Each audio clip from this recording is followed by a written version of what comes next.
শীতের সকালের মতন কুয়াশা পড়তেছে, কিন্তু শীত আসার কোনো খোঁজ নেই। কিন্তু শীতের সবজিগুলা বাজারে সবগুলাই উঠে পড়ছে। আসসালামু আলাইকুম গাইস, কেমন আছেন সবাই? আলহামদুলিল্লাহ, আমিও ভালোই আছি আপনাদের দোয়ায়। আশা করি আপনারাও ভালো আছেন। বাজারে গিয়েই দেখি শীতের সবজি উঠে পড়ছে, আর শীতের সবজি উঠে পড়ছে, তবে শীতের মতন তো আর স্বাদ নেই এত, কিন্তু তবুও শীতের সবজিগুলো দেখেই খেতে মন চায়।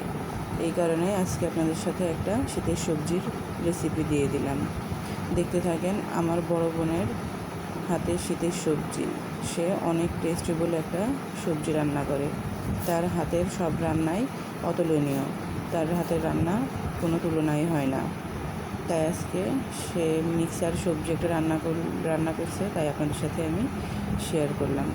সবজির ভিতরে এখানে দেওয়া আছে ফুলকপি, গাজর, আলু, বরবটি।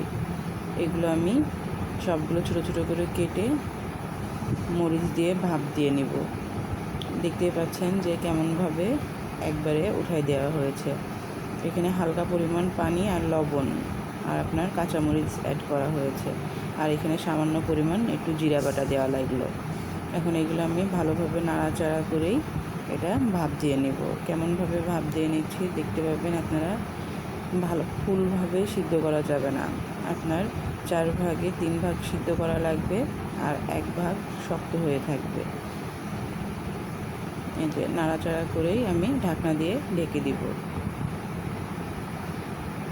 দেখতে পাচ্ছেন যে কেমনভাবে নাড়াচাড়া করা হচ্ছে। এখন ঢাকনাটা দিয়ে আমি ঢেকে দিলাম। আজকে অনেক মেহমান ছিল, এই কারণে সবজির পরিমাণটা একটু বেশি। আপনারা হয়তো মনে করবেন যে সবজি এত বেশি কেন।